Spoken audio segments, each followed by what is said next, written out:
नेमतुल्लाह हामिदी कादरी हामिदी हबीबी रहमतुल्लाह अलैह का ये नवाज़ मुबारक है, जो इंतहाई शान और शौकत के साथ मुनक़िद होता है।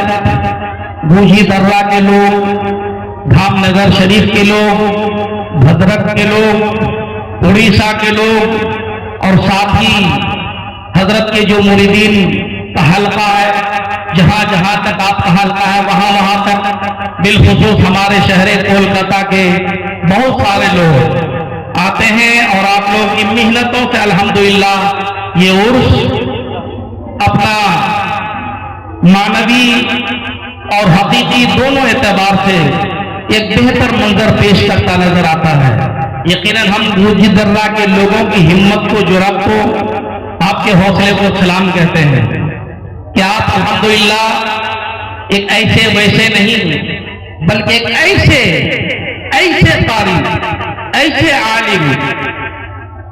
ऐसे आलिम रब्बानी के दामन से आप करीब हैं, अपने आप को जोड़ रखा है, जिनकी आज़मत बहुत ही बुलंदो वाला है, जिनकी रिफात बहुत बुलंदो वाला है, जिनका इल्म, जिनका फज़ल, जिनका तक़वा तहारत, जिनका ज़ुहद वरा, जो फज़लो कमाल में यकता थे, बड़ी शान थी जाने वाले में, बड़ी अज़मतें थी उनकी, बड़ा किरदार था उनका मुआशरे के अंदर इस्लाह करने में। बिलाशुबा आपने जाना है, आपने सुना है कि हुजूर मुजाहिद मिल्लत के चहीते थे। इतना ही जाना क्या क्या किया था इस नेमत मिल्लत को सजाने में, इस नेमत मिल्लत को संवारने में। तब बूझी दर्रा की सरजमीन पर जब वो कारी बनकर, जब वो हाफिज बनकर, जब वो आलिम बनकर आया था, यहाँ उस सरजमीन का आलम क्या था, मगर जमाने ने देखा एक मर्द कलंदर ने, अपने जमाने के गौस हुजूर मुजाहिद मिल्लत ने सारी नेमत का इंतखाब बूझी दर्रा की सरजमीन के लिए किया। उनका इंतखाब इतना हुस्न इंतखाब साबित हुआ कि आज बूझी दर्रा का मुकद्दर बदलता नजर आता है, चमकता नजर आता है। वरना कौन जानता इस छोड़कर आबादी को, बूझी दर्रा को, सुनसान आबादी को, शहर से दूर है, छोड़ना देहात है, उस जमाने में आए थे, कैसे हालात रहे होंगे। लेकिन अल्लाह के वलियों की शान होती है, उलमा की शान होती है, मुफ्तियाने किराम की शान होती है कि वो जिस आबादी में जाते हैं, अगर उस आबादी का मुकद्दर रहते सुरैया में हो तो वो चंद लम्हों में मुझे सुरैया तक पहुंचा देते हैं। बूझी दर्रा वालों, आपको मालूम है कार्य नेमत को संवारा किसने था, उनको बनाया किसने था। नाम सुने हैं रईस आज़म उड़ीसा का, हुजूर मुजाहिद मिल्लत का। अरे मुजाहिद मिल्लत का नाम ले रहा हूं, कुछ बोल नहीं रहे हो। अरे कलकत्ता की सरजमीन में हम अपनी तकरीर में मुजाहिद मिल्लत का नाम लेते हैं तो लोग उछल जाते हैं, ये तो मुजाहिद मिल्लत की नगरी है। उसका नाम आ जाए, उड़ीसा के लोग चुप रहे, उड़ीसा के लोग खामोश रहे। अरे जिस उड़ीसा को सिर्फ हिंदुस्तान नहीं, अरब के अंदर, यूरोप के अंदर, अफ्रीका के अंदर उस मर्द कलंदर ने वो मकाम अता फरमाया है कि जब जब उड़ीसा का तज़किरा होता है तो दुनिया के लोग सर झुका कर कहते हैं, अरे ये वही उड़ीसा है जहां नबी का आशिक मुजाहिद मिल्लत रहते हैं। कार्य नेमत को संवारा, कार्य नेमत को सजाया किसने? मुजाहिद मिल्लत ने सजाया। ताजमहल जो देना हो एक बार में दे दीजिए, सिलसिला बरकरार रखने के लिए। आप अंदाजा करो, मैं 2-4 मिनट कुछ तमहीदी कलेमा, नाम है मुजाहिद मिल्लत हबीबुर रहमान, फैज जारी है। 2 बड़ी मुबारकात का अव्वलन पढ़ने गए हैं खलीफा आला हजरत के पास, जामिया मोइनिया उस्मानिया अजमेर शरीफ।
मुजाहिदीन मिल्लत हाजिरी नहीं देते थे क्या मजार शरीफ में?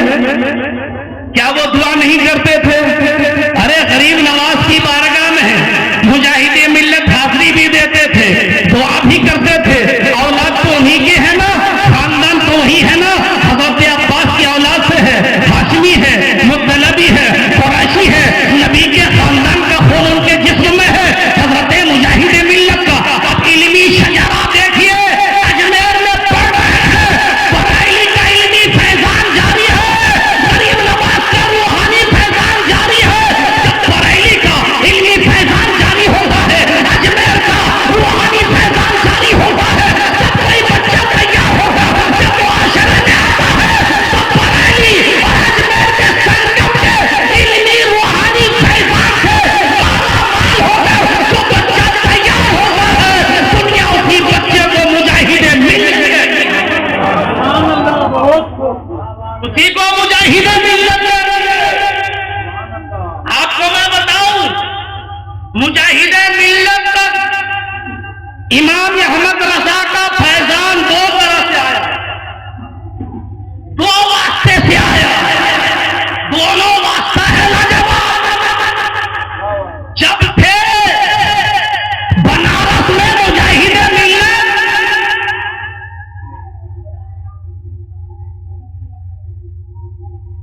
ये मुजाहिदीन जब थे अजमेर में मुजाहिदीन मिल्लत, तो पढ़ रहे थे हुजूर सतरुल शरिया। सतरुल शरिया है आला हजरत के खलीफा, आला हजरत के शागिर्द, उस्ताद हुए सतरुल शरिया। आला हजरत का फैज सतरुल शरिया तक पहुंचा, सतरुल शरिया के जरिए फैज मुजाहिदीन मिल्लत तक पहुंचा। अब मुजाहिदीन मिल्लत आगे बढ़े, आगे बढ़ते गए, मुलाकात हुई ताजदार बरेली इमाम इश्क मोहब्बत के बेटे से, हुजूर हुज्जतुल इस्लाम मुफ्ती हामिद रजा खां से, जिनके इल्म और फज़ल का आलम उलमा जानते हैं, जिनकी सीरत उलमा जानते हैं, जिनकी सूरत उलमा जानते हैं, जिनके अरबी अदब उलमा जानते हैं। ये वो हुज्जतुल इस्लाम आला हजरत का बड़ा बेटा है कि जब अरब जाते थे तो आला हजरत के बाद हिंदुस्तान की ये दूसरी शख्सियत है। जब मक्का के उलमा, मदीना के उलमा आला हजरत के बेटे की बारगाह में आते हदीसें पढ़ते थे, इजाजत ले लेते थे। ये वो हुज्जतुल इस्लाम है। हमारे उलमा ने लिखा कि हुज्जतुल इस्लाम अरबी जब लिखते थे, जब अरबी लिखते थे, अरबी उतनी उनकी इतनी फसी और बलीग हो गई थी कि अगर कोई हुज्जतुल इस्लाम का नाम ना देखे तो वो शख्स सिर्फ जन और गुमान नहीं, वो यकीनन कहता कि ये ऐसी अरबी है जिसको किसी खालिस अरबी शख्स ने लिखा। अरबी अदब के अंदर हुज्जतुल इस्लाम को इतनी महारत, जब अरबी में इतनी महारत तो उर्दू तो उनके घर की जबान थी, तो उसमें कितनी महारत हो। जब मेरे आला हजरत हज को गए थे, वहाबियों ने इल्मे ग़ैब मुस्तफा पर एतराज किया था और कहा था नबी को दीवार के पीछे की खबर नहीं, नादानों को मालूम नहीं। अरे मेरे नबी के बारे में बात कर रहे हो कि उन्हें दीवार के पीछे की खबर नहीं। अरे नबी के खानदान का एक बेटा मुजाहिदीन मिल्लत उड़ीसा में आया है, उड़ीसा के लोग कहाँ क्या कर रहा है, सामने घर में बैठे बैठे मुजाहिदीन मिल्लत। जब मुजाहिदीन मिल्लत के इल्म का ये आलम है तो सरवरे कायनात के इल्म का आलम क्या होगा। मगर आला हजरत पहुंचे हज को, वहाबियों की तरफ से एतराज था, शरीफ मक्का ने आला हजरत से कहा जवाब लिखिए। जवाब लिख दिया गया कुरान की आयत बय्यनात की रोशनी में, अहादीस की रोशनी में, अरबी जबान में, जिसका नाम था अद-दौलतुल मक्किया फिल माद्दतिल ग़ैबी। राज ताबानी साहब आपको बताए कि उसी हज में आला हजरत के साथ हुज्जतुल इस्लाम भी साथ में थे। आला हजरत अरबी में लिख रहे हैं, सिर्फ 8 घंटे में 123 सफ़हात से ज्यादा किताब, बड़ी किताब, कई घंटे में आला हजरत ने लिखा।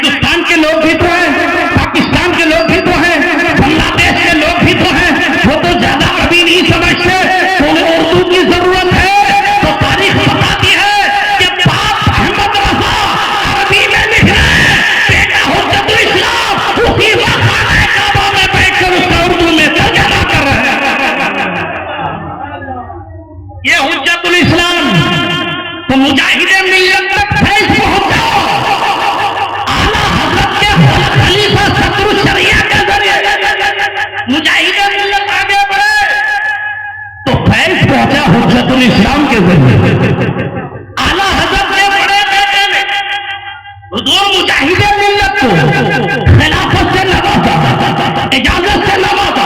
खिलाफत आज आप लोग समझ ही रहे होंगे, इजाजत समझ ही रहे होंगे, क्योंकि हुजूर मुजाहिदे मिल्लत के जानशीन, सज्जादा नशीन हुजूर हबीब मिल्लत आएंगे और हुजूर नेमत मिल्लत, कार्य मिल्लत, ये हुजूर मुजाहिदे मिल्लत के खलीफा और हुजूर कार्य नेमत के बहुत सारे खलीफा जो इस स्टेज में आज भी आए, कल भी आए। आप लोगों ने बहुत सारे लोगों का नाम आप जानते भी होंगे। तो हुजूर हुज्जतुल इस्लाम ने खिलाफत दिया हुजूर मुजाहिदे मिल्लत को, तो हुजूर मुजाहिदे मिल्लत पर इस अंदाज में आला हजरत से दो तरीका से, दो सनतों से फैज पहुंचा। एक अपने शागिर्द फतुल शरिया के जरिए, एक अपने बेटे हामिद रजा के जरिए।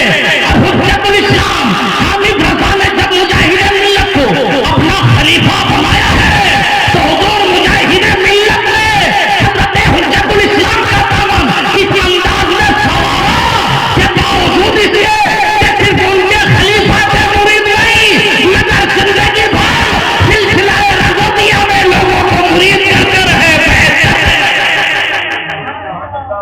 और हुजूर हुज्जतुल इस्लाम का नाम हुजूर मुजाहिदे मिल्लत इतना प्यार से लेते थे कि वाकया तो लोगों ने आपको बहरा सुनाया होगा। बरेली शरीफ में हुजूर मुजाहिदे मिल्लत गए, रिक्शा में बैठे, रिक्शा में बैठे, थोड़ी देर आगे चले, मुजाहिदे मिल्लत ने रिक्शे वाले से पूछा आपका नाम क्या है? अरे बुजुर्गों की बारगाह में आए हैं ना, तो पीर का अदब क्या होता है देखो, मुर्शिद का अदब क्या होता है देखो। आपको यह है तकलीफ करके मैं बैठूं, सब लोग मुसाफा करने आ जाओ, जलसा भंग होगा कि नहीं? ये तरीका सही है क्या? जलसा का ये तरीका नहीं। आने वाले आते जाएंगे, बोलने वाले बोलते जाएंगे, आप अपनी जगह बैठे रहें। ये खानकाही जलसे का तरीका होता है, जलसा को भंग नहीं करना है। मुसाफा बाद में कर लीजिएगा, अभी दूर से ज़ियारत कर लीजिए, आपके लिए यही बहुत है। अब पीरो मुर्शिद का पूछा आपका नाम क्या है?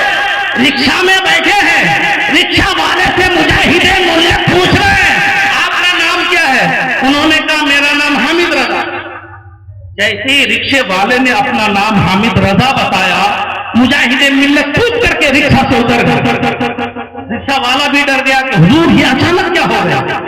मेरे नाम में कौन सी ऐसी ताकत थी, कौन सा ऐसा जादू था कि आप कूद करके रिक्शा से उतर गए? हुजूर कोई गुस्ताखी हो गई, कोई बेइज्जती हो गई, आप रिक्शा से उतर गए क्यों? हुजूर मुजाहिदे मिल्लत ने जितना भाड़ा किराया तय हुआ था उससे ज्यादा दिया और कहा भाई आप जाएं।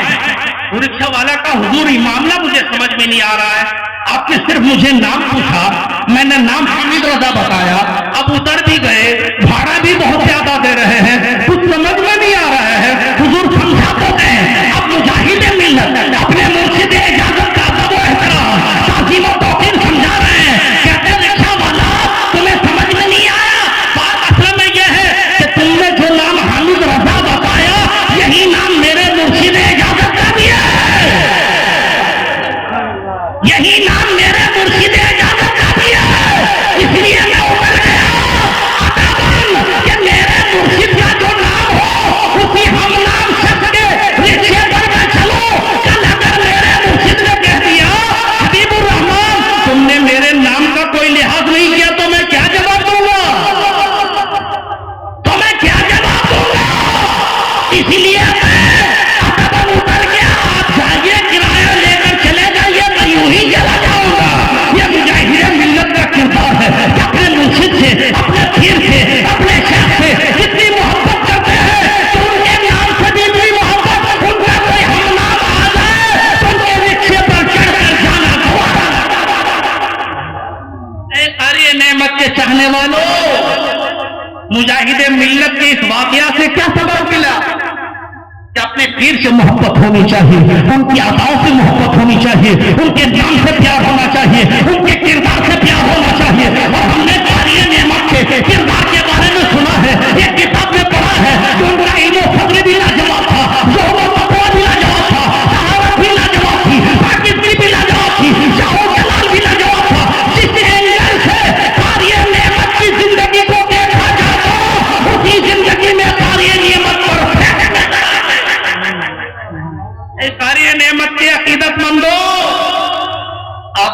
नमाज की पाबंदी करनी चाहिए। जामे मस्जिद के मीनार अब भी गवाही दे रहा है। एक जमाने तक यहाँ सारे नेमत ने इमामत के फराइज अंजाम दिए थे। वो खुशनसीब लोग हैं जो इस मस्जिद में आके नमाज पढ़ते हैं। वो खुशनसीब लोग हैं जो इस मस्जिद में आकर अपने सज्जे लौटाते हैं। मुजाहिद मिल्लत का चाहने वालों, सारे नेमत के चाहने वालों, क्या आप लोगों को पता नहीं कि मुजाहिद मिल्लत को शरीयत से कितना प्यार था, नबी की सुन्नतों से कितना प्यार था? यही हाल सारे नेमत की जिंदगी का भी है। अब जरा पहले फैजान की बात कर रहे, तब जरा कार्य मिल्लत की कुछ सुन्नतों के हवाले से बात करेंगे, उनकी सीरत के हवाले से बात करेंगे। मैं आपको बताऊं, लोग समझते हैं कार्य मिल्लत सिर्फ कारी थे, बिलाशुबा कारी थे और सीरत सबा के कारी। कुरान को आप एक तरह से एक तरीका से पढ़ते हैं, कार्य मिल्लत 7 तरीका से पढ़ते। कितने तरीका से? 7 तरीका से। करते सबा के कारी थे, शानदार हाफिज थे वो, शानदार आलिम थे वो, शानदार मुफ्ती थे वो, शानदार मुनाजिर थे वो। आप कोई कह सकता है मुफ्ती साहब आप कलकत्ता से आकर नई नई बात करते हैं, हमने तो सिर्फ उनको कारी जाना था, आज आपने मुफ्ती बना दिया, आज आपने मुनाजिर बना दिया। तो आप लोगों को याद होगा, मैं यूं ही नहीं कह रहा हूं, अरे कितने ही जमाने में मुफ्ती है, कितने ही जमाने में आलिम है, करने की ताकत नहीं रखते, मगर इसी गुजी दर्रा की सरजमीन पर जब मुजाहिद कार्य नेमत आए तो कुछ लेडीज नमाज पढ़ने वाले,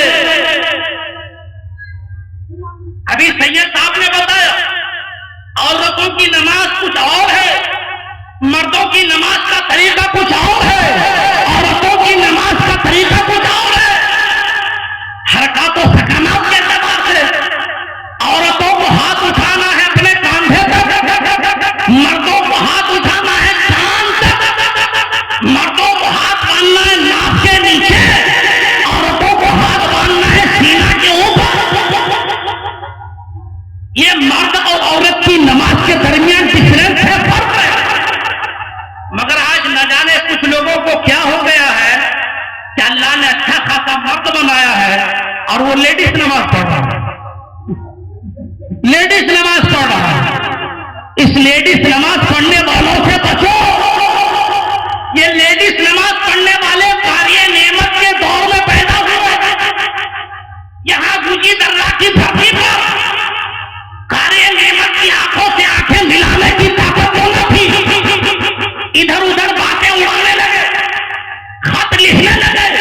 कार्य नेमत के पास ये वैसे यदेन तो करना चाहिए, नाक के नीचे हाथ नहीं सीने पे बांधना चाहिए, हाथ कानों तक नहीं यहाँ तक उठाना चाहिए। रफ़े यदैन पर बात करने लगे कार्य नेमत के बाद। इन लोगों ने सुना था शायद एक कारी है जवाब ना दे सके, शायद एक हाफिज है जवाब ना दे सके, उन्हें मालूम नहीं है कि हुजूर मुजाहिद मिल्लत की बारगाह का परवरदा है कि हजरत कार्य नेमत छोटे से थे, माँ बाप गुर्बत की जिंदगी गुजार रहे थे, पढ़ाने के लिए खर्च देने की उनके अंदर ताकत न थी। तो ये कार्य नेमत दिन में काम करते थे, रात में पढ़ा करते थे। कार्य नेमत से प्यार करने वालों, कार्य नेमत ने वो जिंदगी भी गुजारी है कि दिन में सारी गुनाह करते थे, मगरिब में जाके मगरिब बात जाकर कुरान हिफ्ज़ किया करते थे। तकलीफ तब भी बढ़ी, किसी के मशवरात से कार्य नेमत को हुजूर मुजाहिद मिल्लत की बारगाह में भेज दिया गया कि जाओ वो मर्द मुजाहिद तुम्हारी तालीम का इंतजाम कर देगा, तुम्हारे खर्च का इंतजाम कर देगा। क्योंकि लोग जानते थे कि मुजाहिद मिल्लत बच्चों को पढ़ाते भी थे, बच्चों को खिलाते भी थे, बच्चों के अखराजात भी पूरी करते थे। बल्कि अगर कोई बच्चा ऐसा होता था जिनके माँ बाप इंतहाई दर्जा गरीब हो गए थे तो हुजूर मुजाहिद मिल्लत उस बच्चे का भी खर्च उठाते थे, उनके माँ बाप को भी मनियादा भेजकर उनका भी खर्च उठाया। ये मेरे मुजाहिद मिल्लत है। मुजाहिद मिल्लत ने कारी नेमत को पढ़ाया, तालीम और तरबियत दी। मुजाहिद मिल्लत उस्ताद कैसे है उस पर भी मैं बताऊं।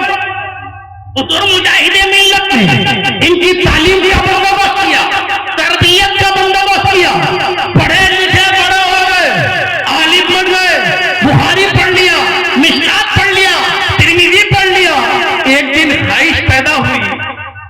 हुजूर मुजाहिदे मिल्लत से भी पढ़ने का मौका मिल जाता, मुजाहिदे मिल्लत से भी पढ़ने का मौका मिल जाता।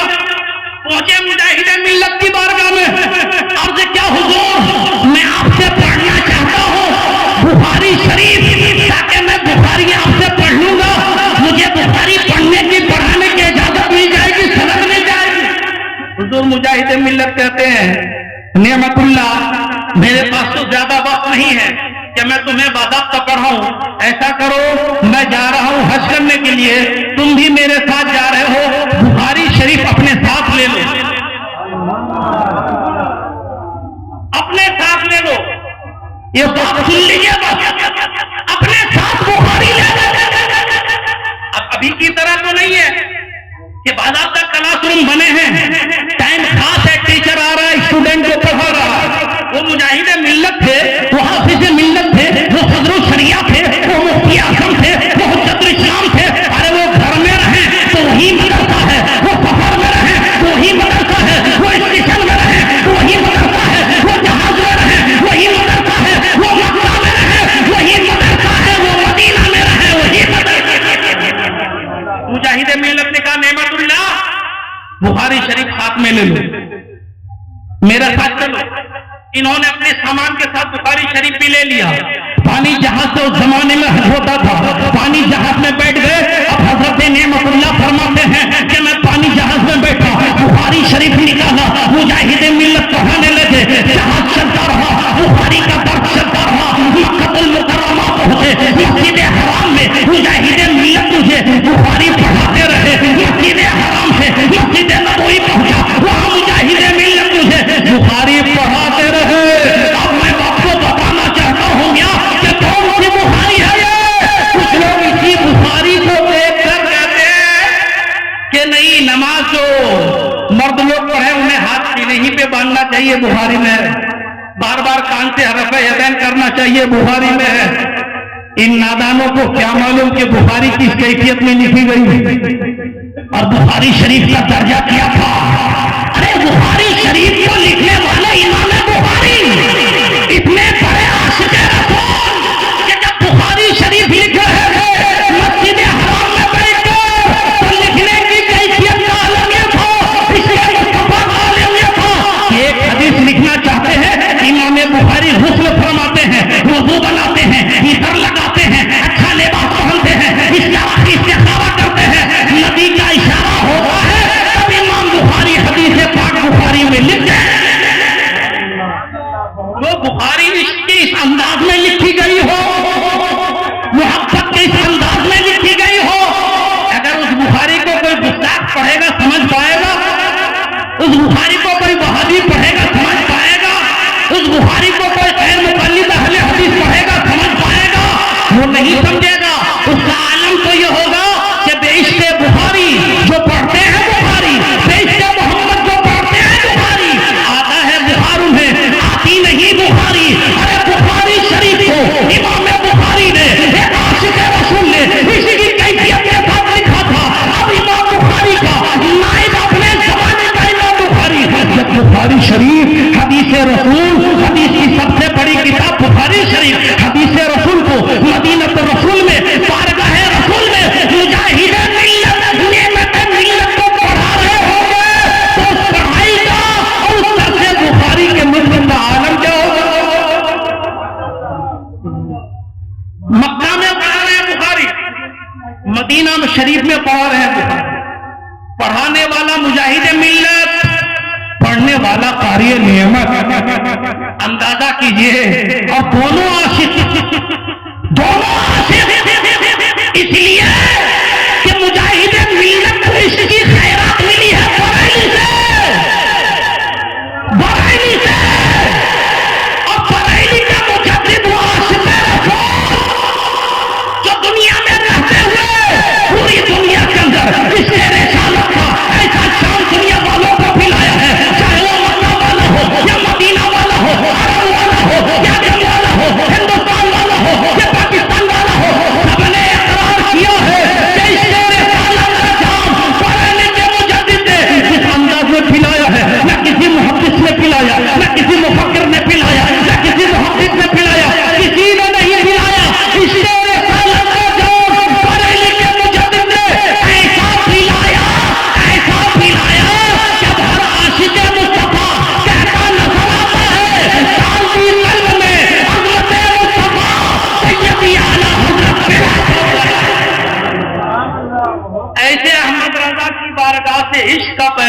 मुजाहिद मिल्लत हो। अंदाजा कीजिए उनके इश्क का आलम क्या होगा। अब यही से पता चला कि कारी नेमत के मुरब्बी भी थे मुजाहिद मिल्लत, उस्ताद भी थे मुजाहिद मिल्लत और मुर्शिद भी थे मुजाहिद मिल्लत। अब अंदाजा कीजिए जिस मुजाहिद मिल्लत है कारी नेमत की तालीम भी की हो, तरबियत भी की हो, इसे भी सिखाए हो, भला वो आलिम ना होगा, भला वो मुफ्ती ना होगा। तो आपके मुझी दर्रा में कुछ लेडीज नमाज पढ़ने वालों ने वावेला मचाया। जब जवाब नहीं बन पड़ा, एक किताब का लिखा आयाते मुबीन के नाम से उन्होंने कुरान मुक़द्दस और हदीसों का झूठा सहारा ले लेकर अपने झूठे मौक़िफ़ को साबित करने की कोशिश की थी। उस दौर में ये नियत खड़े हुए कलम को चुंबिश दिया है, कलम को हरकत दिया है, लिखना शुरू कर दिया है। रफ़े यदैन पर लिखा है, आमीन बिन जहर पर लिखा है, मुक़ल्लिदीन के परख से उड़ाना शुरू किया है। नतीजतन एक किताब तैयार हुई जिस किताब का नाम अनवारुल हिदायत है। अनवारुल हिदायत भूजी दर्रा में उस जमाने में अहले हदीस के लोगों ने फितना फैलाने की कोशिश किया था, तो कारी नेमत ने किताब लिखकर ऐसा गंदा शिकन जवाब दिया कि ना आज तक जवाब बना है ना कयामत तक जवाब। क्या अंदाजा कीजिए कि कारी नेमत की जात कितनी बुलंद है, कितनी अफजल व आला थी, इल्म का मेयार उनका कितना बुलंद था। इसलिए मुझे दर्रा के मुसलमानों, मैं आपसे कहता हूं कि कारी नेमत है जितनी अकीदत है उससे कहीं ज्यादा अकीदत हो। और अकीदत का मतलब ये नहीं है कि लंगर खिला दिया काम हो गया, अकीदत का मतलब ये नहीं है जलसा सुन लिया काम हो गया। अकीदत का मतलब ये है कि कारी नेमत फराइज के पाबंद थे, वाजिबात के पाबंद थे, सुन्नतों के पाबंद थे। और भला सुन्नतों के पाबंद क्यों ना हो, वो तो मुजाहिद मिल्लत के दीवाने थे, उनके तरबियत याफ्ता थे, उनके परवरदा थे। जिस मुजाहिद मिल्लत का सुन्नतों पर अमल का आलम ये था कि बताने वालों ने बताया है कि जाने में हुजूर मुजाहिद मिल्लत से कोई सुन्नत तर्क नहीं होती थी, न खाने से पहले, न खाने के बाद, न चलने में, न पीने में, न बात करने में, न पढ़ने में, न पढ़ाने में। जहां देखो हुजूर मुजाहिद मिल्लत सुन्नत का पैकर नजर आते हैं, सुन्नत की तस्वीर नजर आते हैं, सुन्नत की अदायगी का ये आलम था कि आज सारे दीवाने कहते नजर आते हैं जिनकी हर हर अदा सुन्नत मुस्तफा उस मुजाहिद मिल्लत पे। जब उनकी सुन्नत की अदायगी का ये आलम, तो जो कारी नेमत उनकी सोहबत में रहे, उनके